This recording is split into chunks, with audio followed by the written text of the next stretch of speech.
Let's take it straight to our experts this morning. We've got Tulika Krishna. She's a senior mentor and chief career planner at Credentials India. We've got Dr. Amrita Das, educationalist and career counsel.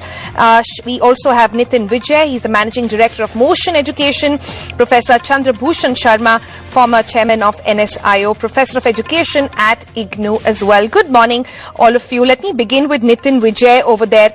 And to all my panelists, really, to everybody watching, the thought in the mind is, how do you prepare for the post-COVID world? What, according to you, are the top 5 areas and sectors you think are going to thrive post and hopefully soon when we are out of this pandemic? We'll begin with Nitin Vijay. Hello, everyone. I think that because I'm from an education sector, I personally feel that it's a bitter truth that some of the people lost their jobs into education sector. But I personally feel that what we bring new to the table is that what kind of integration we are looking for into the education sector in next 10 years, that we are looking for how we'll integrate education with the technology.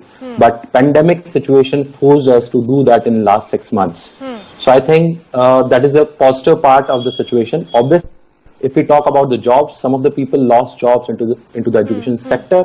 But I personally feel that once the situation normalizes, we will regain those jobs. In fact, what I personally feel that there will be an exponential increase in the requirement of jobs particularly into the education sector, because it is a demand of the management now to integrate technology into the education. So there will be rapid increase into the requirements of the people, those who are good into the technology with the integration of education. According to you, sir, top 5 sectors you think that should be thriving post the pandemic? The issues in, perhaps we need a whole another discussion on only talking about the mental health of young kids in the country, and we'll come to that. But Nitin, come in on the fact that how do they academically deal with the challenge at hand, where they don't know how the counseling is going to take place, which college to go to, is this safe? So those in state of flux at the moment, what is the immediate solution for them academically?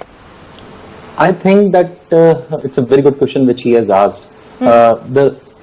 What colleges we have to take, what procedures we have to follow. I think a lot of content is available on YouTube and all that stuff. If suppose they want to choose engineering colleges or medical colleges, so that is not a problem.